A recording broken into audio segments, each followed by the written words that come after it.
and this is about profiles and sketches. So in this case, we're going to talk about sketch plane locking, how we create sketches, what are regions within sketches, what are the tools we use for sketching, what does IntelliSketch do, manipulating tools for copying, moving, rotating sketches, relationships to sketches, so relating different sketch elements to each other, and then different dimension types for dimensioning, your sketches to get them to the size that you need.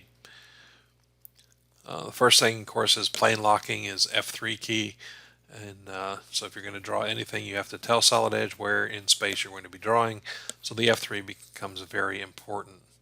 The key thing there is that you cannot click F3 until you've started a sketch command. We'll talk about that in a minute when we get into the example. So basically you create 2D sketches and create 3D geometry. This slide talks about having an open profile. If it's on the edge of the plane that you're drawing on, it will infer that other edge. And then the other thing, especially as people new to Solid Edge, is they want to click, hold their mouse down, and drag a line, and that's not how Solid Edge works. It's a click, click, click, start, end, start, end. So that's something that you definitely want to point out. If you click, hold your mouse down, drag over, let go, that becomes the start point for your line because it sees it as the first click. Talking again about the open profiles, have to be on the edge to infer the edge. All the most commonly used sketching commands are on the Home tab as well as the Sketching tab. Sketching tab obviously has a few more options within it. It talks about entering values. So as you're drawing a line, you're going to see it highlighted in blue where you can key in a value immediately and be on your way without having to click. Also, if you're reading the prompt bar at the bottom, it tells you can press A to go to a tangent arc. Talk about that. Talk about the different types of arcs we can create, what an offset is, how to trim. Projecting the sketch, that's something that we use throughout the examples later on as we're modeling parts. Symmetric offset is going to be used as well in one of the parts that we model later on. It's basically for just drawing a line and then creating like a slot feature on that line or that set of lines. The thing I like to point out here is there is no copy option in Solid Edge. You cannot there's no copy command, I should say.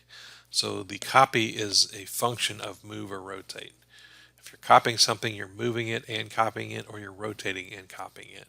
So again, it's an option on the command bar for that particular command to copy. Talk about the different key point locators. Again, the different relationships that exist. There is one here to lock everything together to be a rigid set. Talk about that briefly. And the different 2D relationships and how those work and what they're for. And then we get into dimensioning, whether it's a stack dimension or baseline dimensioning. Talk about those. Talk about the smart dimensioning. It can be used to get the length of a line, the radius of an arc, the diameter of a circle, the distance between two elements by clicking two elements, all with one dimensioning tool. And then we get into the very first exercise, which is to actually draw this part or this profile. And so I'm going to go ahead and move this out of the way. And I'm going to show you how I go about drawing that so you'll have it for your reference. So you start with a metric part template. Again, when you first start with the interface, I always go ahead and turn on, up here in the corner, the base reference planes, because those, kind of think of those as pieces of paper, where to start your design. And so we talk about that a little bit. We talk about the different view manipulations here with the view cube down in the corner, in the bottom right corner. Also talk about using the middle mouse button or the scroll wheel. So if you scroll in and out, that zooms. If you hold down the scroll wheel and move your mouse, that rotates. And if you hold the shift key down in that scroll wheel, that pans. So, those commands also exist down here at the very bottom of the screen, but most of the time you don't need them because you can use that middle mouse button. Alright, so let's go ahead and get started with the profile. So you'll have the PowerPoint to show you what that profile looks like. And I'll show you one more time here. It's 250, it's 400, and it's got this box out here on the end that's 125. And so if this is 50, this has to be 50 as well because the midpoints are lined up. So this line has to stay centered, which means these two are going to be equal. So a little bit of geometry going on there from high school. So let's go ahead and start the line command. And remember, you cannot lock to a plane. So if I haven't clicked a command, I can't lock. You see there's no F3 key appearing. And that's one of the biggest mistakes I see new people making is they know they have to lock to a plane, and so they're trying to lock before they've actually started a command. You have to start a sketching command first. Then when you touch it, it will ask you what plane you want to begin sketching on. In this case, I'm going to be drawing on the front plane, so I can press the F3 key or click on the icon. And then you want to bring that normal to the screen. You could do it by clicking on the word front down here, which will orient it normal to the screen. The shortcut is also Control H. Does the same thing, brings it normal to the screen. Now, I always recommend starting your sketches always from the coordinate system because that anchors your design. So when you start adding or changing dimensions, the design is not shifting in space. This point cannot move, so if I attach a line to it first, then it's forever there. So I know that first line is 400 millimeters long. Notice it's already highlighted in blue, so I can type in 400 and press enter. And I still have to give it an angle. So all I've done is specify a length. I still don't have an angle, and I can do that by just clicking. You see that if I get close to vertical, it snaps, or if I get close to horizontal, it snaps. And so I want it to be horizontal, and so I'll just go ahead and click. I'm going to scroll my mouse wheel, and then I'm going to hold down the shift key in my middle mouse wheel to pan over. Alright, so you could continue if you know the dimensions. You can continue to key those in. I'm going to show you how that I can just go ahead and just sketch something out here quickly. And I'm not really worrying about what the dimensions are because I'm going to add those later. And so as I come back across, you're going to see that it shows me when I'm lined up with the point below it. You see the blue dots on the bottom horizontal line, so I could line up to a midpoint or to an endpoint. I'm going to go to the endpoint. I also want it to be horizontal. So when I see it horizontal and that dotted line going from the endpoint, I click. And then I want to come down and just close off the profile. So at that point, I can begin adding dimensions. So I'm going to use my Smart Dimension tool. I know that that's 400. The height was 250. I can key that in. Now remember I said that the two midpoints left to right had to line up with each other. So we have some tools up here for aligning things, these relate tools up here at the top. And one of those relate tools is the horizontal vertical. And if I let my cursor sit here, you can see that it will take a line that's not horizontal vertical and make it horizontal or vertical just by clicking on it.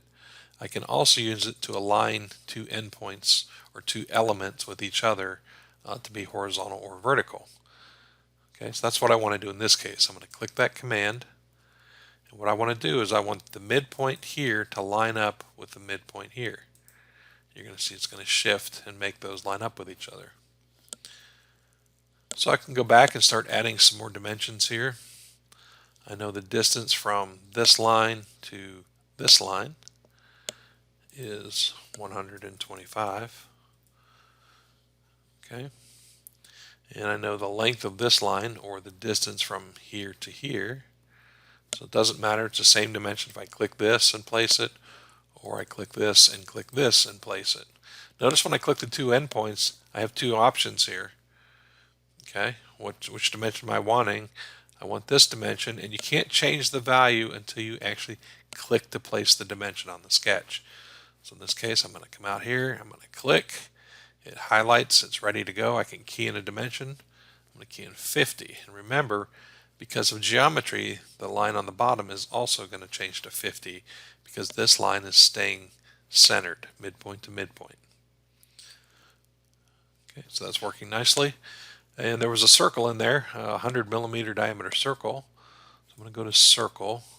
I'm still locked on the plane. You can know that by this F3 button over here is still active. So that's good. And so I can key in the value ahead of time if I'm locked onto a plane. So you see the diameter is already highlighted. I know it's 100 millimeters. And there's my circle. And I know that I need it to line up with the midpoint. So just by touching the line, don't click on it, just touch it, you can see it highlights the endpoints in the midpoint. So I'll go down to the midpoint and I'll start dragging to the right because I want it to stay lined up with the midpoint. I don't know exactly where it's going to be. I'm going to add a dimension for that. But if I go ahead and click to place it, notice it added that relationship right there going from the midpoint to the center. So it's going to stay locked onto that midpoint, which is what I need. And then it's just a matter of going back to my dimensions. Smart dimension going from the edge to the center of the circle. Now to get the center of the circle, I click on the edge of the circle, not the center point. It's easiest just to click on the edge of the circle. It will find its center point. Okay, now that notice there's two different dimensions. Because I clicked near this endpoint of the line and the center point, I could be specifying this dimension. I don't need that dimension because I'm locked onto the midpoint. What I need is the horizontal dimension. So I just start moving my mouse up, and now it's giving me the horizontal dimension. I click to place the dimension, and then I can key in the 110 millimeter value. If you want to add a dimension to the diameter, you can click on it. I specified it ahead of time, so it's already the right size.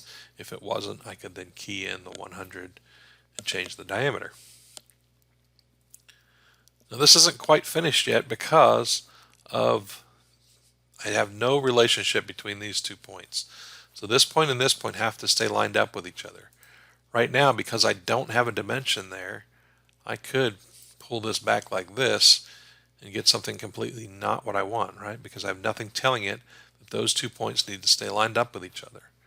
So I need to go back to my horizontal vertical lock and go from endpoint to endpoint. And now those are locked together, the midpoints are locked together, and this thing is fully defined as the sketch that I was trying to accomplish here. So here you can see the endpoints lined up with each other and the horizontal locks going between the circle and the 2 midpoints.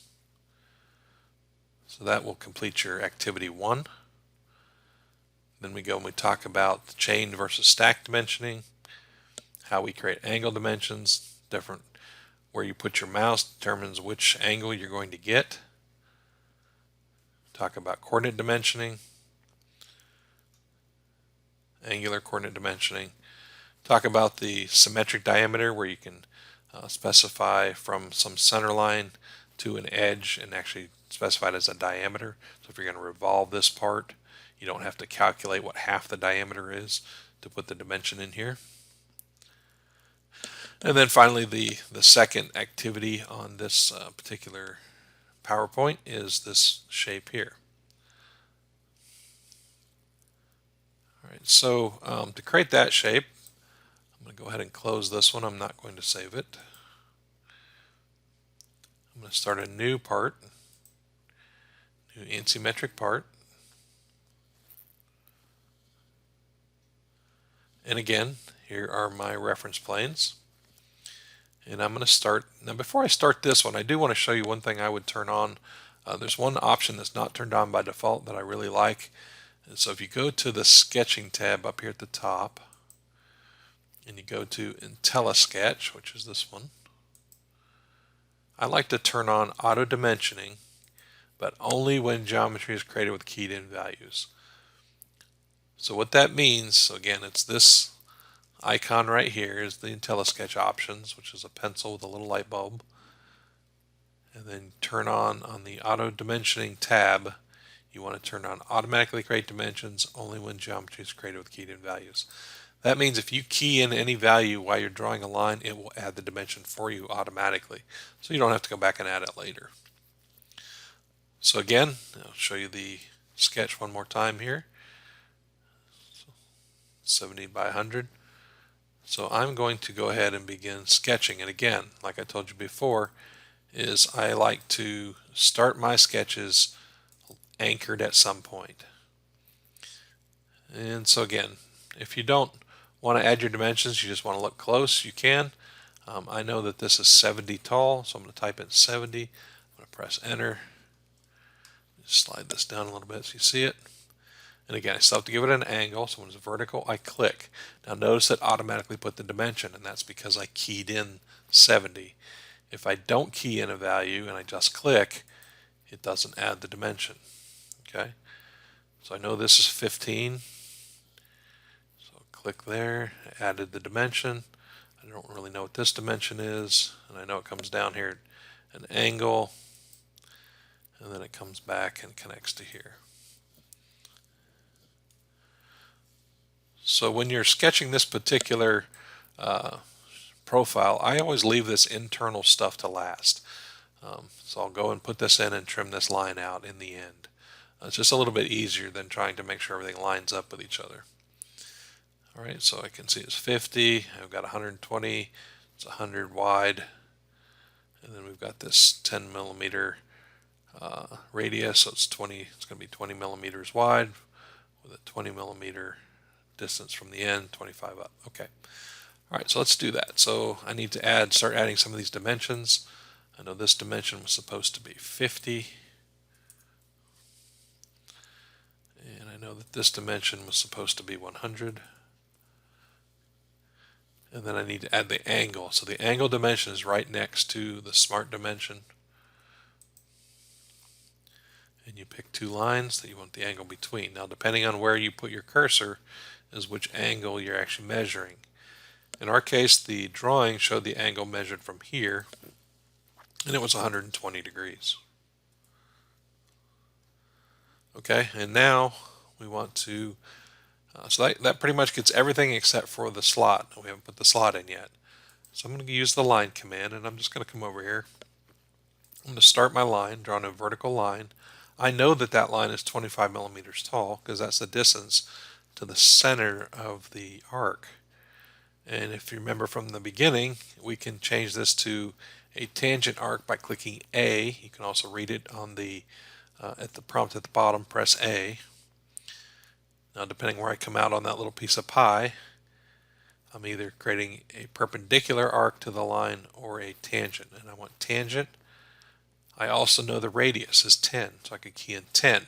Now, I don't click enter because that's going to accept exactly where it is. I'm just going to click tab. So by clicking tab, it still allows me to continue to manipulate that arc. It just locked the radius. And I want to make a full arc. So when I come down and it shows me I'm lined up with the other endpoint, I can click.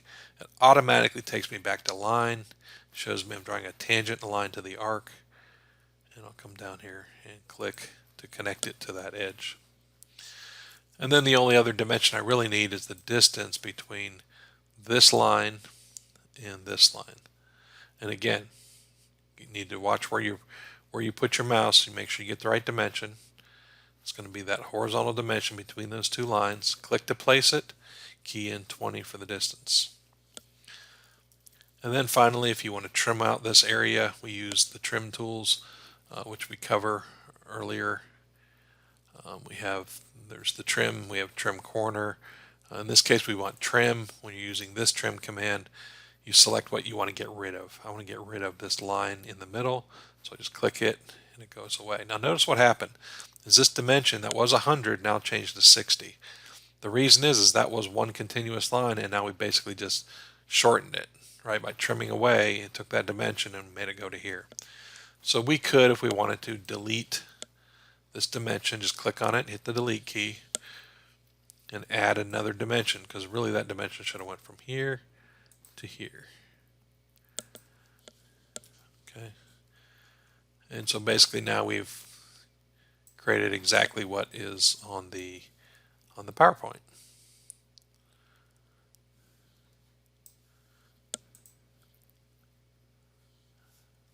All right. And then let's go back to the PowerPoint. I think there's one more exercise for lesson 2. So let me go back over here to the PowerPoint. And then finally, the last lesson is basically just to show that instead of creating the profile on the reference planes, you can create it on the face of a part. So that part is in the lesson files. So if we close this, In this case, we'll browse to wherever your lesson files are.